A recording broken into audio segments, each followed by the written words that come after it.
Essa palavra, ela tem a graça de celebrar o padroeiro no tempo solene da Páscoa do Senhor. E o tempo da Páscoa é muito propício para retornarmos a caminhada da igreja após a ressurreição de Jesus. As dificuldades dos apóstolos, as lutas, as novidades, também os desentendimentos do início da caminhada da igreja, mas percebemos a ação do Espírito Santo na vida dos apóstolos. E a todo momento, a esperança deles é reanimada na força do Espírito Santo. Ontem, a igreja celebrava aquele que sucedeu Judas Iscariotes, que foi o traidor. A igreja rezou, os apóstolos se colocaram em oração e então decidiram quem iriam escolher para aquele cargo, para que o colégio apostólico permanecesse firme e completo, segundo o desejo de Deus. E quando olhamos a história da salvação, tudo aconteceu em vista de Jesus Cristo. Quando olhamos também no livro de hoje, a perseguição do rei àqueles irmãos que se recusavam a comer carne de porco, já que a lei de Moisés proibia, preferiram a morte, perder a vida por causa do nome de Deus, mas não se curvaram diante do poder terreno.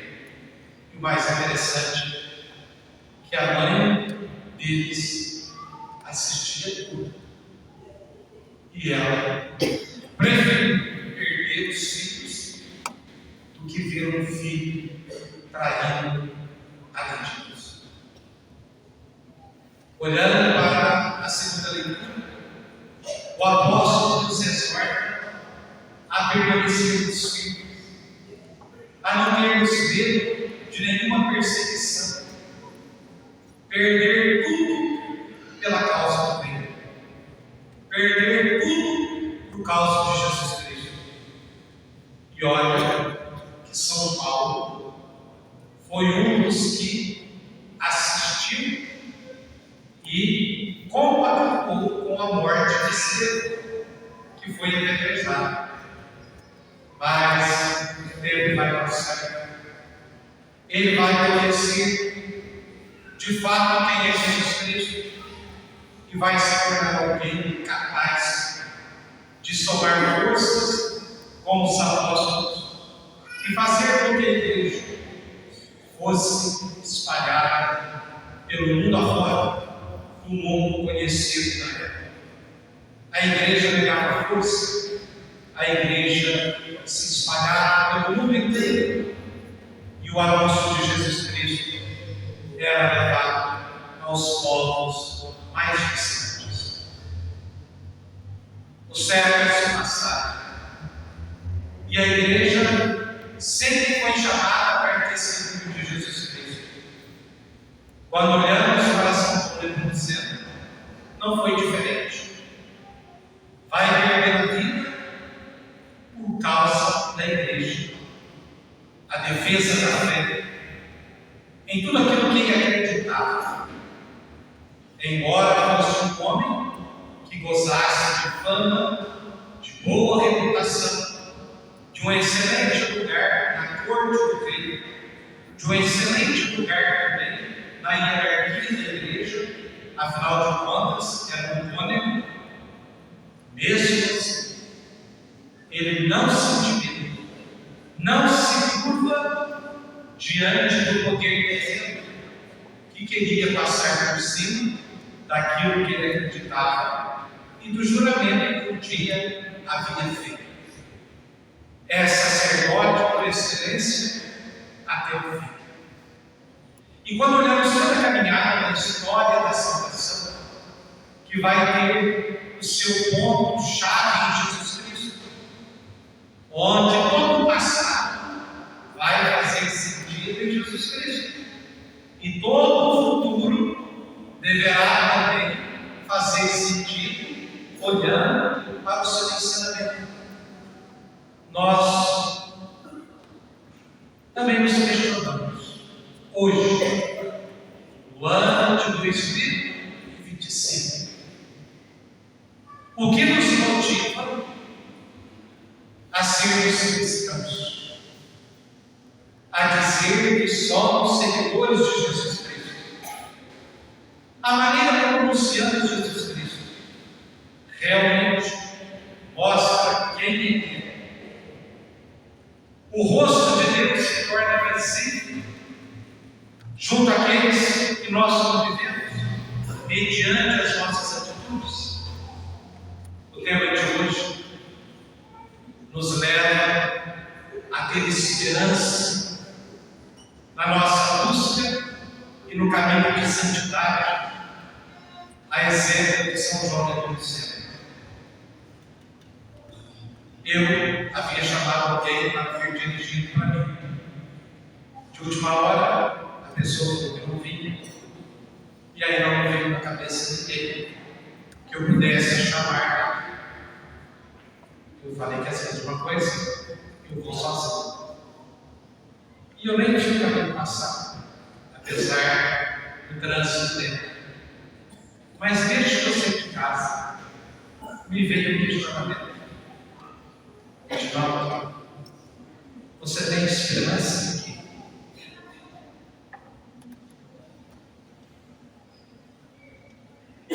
E confesso que eu não tive resposta para me dar. Eu tive que pensar a viagem inteira. Nós temos esperança em quê? Na atual realidade que nós vivemos. Onde está a nossa esperança? E aí, só tem algo que nos sustenta e que pode preencher essa pergunta. A nossa esperança é em Jesus Cristo. Afinal de contas, nós estamos a caminho da casa do Pai, estamos voltando para casa, desde que nascemos. E se nós perdermos a confiança e a nossa crença em quem é Jesus Cristo, trabalhamos em vão. Nós nos perdemos em meio às dificuldades, às decepções. Por que a gente larga às vezes o que a gente gosta? Tem que ter um motivo. Por que às vezes a gente enfrenta um momento de dor quando perdemos alguém da nossa família, alguém que nós amamos muito? Insistimos em viver para quê? Para chegar lá. Quando vem a doença, a dificuldade financeira, quando nos decepcionamos com alguém, por que estamos a caminho? Os nossos trabalhos de igreja, de pastoral, por que eu estou atuando dentro de uma coisa de igreja? Por que eu sou padre? Por que o apóstolo Filipe está prestes a ter a confirmação da sua ordenação diaconal? Por que você enfrenta os problemas familiares? Por quê? Qual a razão de tudo isso? Ou às vezes suportar as memórias de Deus, suportar as provações. Por quê? Se não for por Jesus Cristo, a gente se perde. E mesmo sendo por Ele, há momentos terríveis de dúvidas, de provações, que só podem ser vencidos na na força da oração, na intercessão de uns pelos outros, a importância da igreja, a importância de vivermos em comunidade, a importância de sonharmos uma sociedade melhor.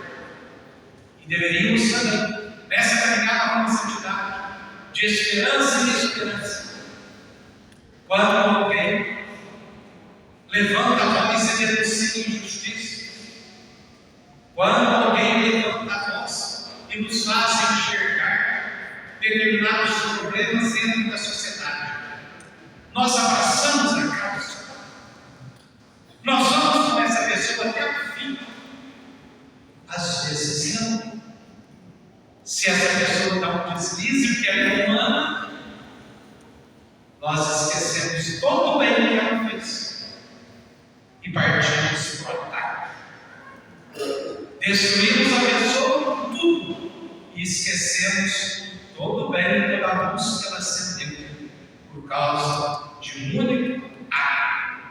E às vezes nos alegramos, festejamos, soltamos fogos com a queda, com a destruição de um ser humano. E às vezes batemos no peito e dizemos que somos cristãos. Isso é vergonhoso, é demoníaco. A esperança em Jesus Cristo nos faz enxergar a sociedade e por Ele ir além. E por Ele ousar sonhar de novo. Para nós pais, a cada transferência, eu tenho certeza que ele vai para Rafael, porque por onde ele passou, ele sempre foi muito querido, foi muito amado. E as transferências são difíceis. Na Semana Santa, tanta coisa para pagar, eu cheguei na paróquia, faltando dias para apenas praticamente 60 dias para a Semana Santa, ter que organizar tudo. E aí a gente está acostumado com tudo bonito, a gente quer que seja tudo muito bonito. Na terça-feira santa, a minha avó já está no final, com febre, na quarta, nem do quarto saiu. Um desânimo, febre, eu tinha sido medicado, porque na quinta-feira eu falei para o médico, eu tenho que falar quinta-feira, dá um jeito, me dá o medicamento que for preciso, porque quinta-feira eu quero presidir. Dito e feito, presidi. Na sexta eu desmontei de novo, mas na quinta eu estava dentro. E na quarta-feira, quando eu estudei a procissão passando na rua, eu levantei, fui no computador, e foi o único dia da Semana Santa que eu vi algumas fotos. E passando a página do Facebook, lá eu vi algumas fotos daqui de Nepomuceno. Andores iluminados, o povão na procissão do encontro. Aquilo poderia ter me deixado triste, eu não estou lá. Mas aquilo me deu uma alegria humana de novo. A igreja está firme. E no caminho, vindo para cá, eu estou dizendo isso, eu lembrei disso. O que nos faz ter esperança é saber que Deus está tomando de tudo e que nós não somos nada, meros instrumentos. Por que eu estou dizendo isso? Ao celebrarem a festa da Comunhão mais uma vez, renovem a esperança em Jesus Cristo ressuscitado, renovem o juramento do batismo e continuem somando forças para que esta paróquia, juntamente com os seus pastores, que hoje estão aqui, Padre Simão, Padre Mário, Padre Rafael, juntamente com suas lideranças, que vocês continuem brilhando, mas, sobretudo, em fazer com que o reino de Deus aconteça. Não dobrem os joelhos diante do mal e tomem muito cuidado para que o mal não se apresente de maneira mascarada, lubridiando o povo. Jamais se alegra com a queda de ninguém. Seja a pessoa mais pecadora, não se alegra com a queda dela, porque Deus não se alegra com a destruição e com a perda de ninguém. No passado, foi o domingo do bom pastor. Ele dá a vida pelas ovelhas. Então, ao celebrar mais uma vez o padroeiro São João Nepomuceno, um exemplo de santidade, de firmeza na fé, aquele que derramou o seu sangue, Nepomuceno celebra o seu padroeiro de vermelho. E isso eu sempre digo muito sério, quando a igreja se reveste de vermelho, ou seja, o sangue dos mártires derramado. Isso significa que o povo da paróquia de São João Nepomuceno deve ser o primeiro povo a dar a vida pelo Evangelho, se necessário. Sejamos pessoas comprometidas com o Evangelho em todos os aspectos, que não haja alegria com a queda de ninguém, e que todos se unam no único objetivo: fazer a luz do Cristo brilhar. Ele brilha por si, mas quando cada um que é batizado se abre à ação do Espírito Santo, a igreja se torna um farol a iluminar.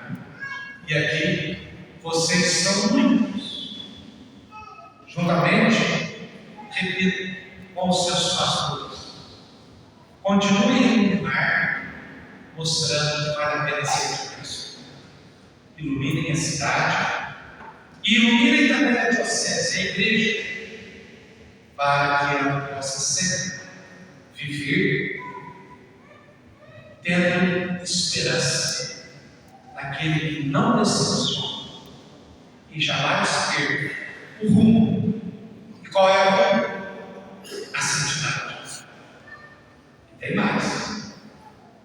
Enquanto estamos aqui, todos somos pecadores, sujeitos a quedas, a erros, mas com a graça do perdão, da misericórdia, sobretudo da conversão, chegaremos à santidade.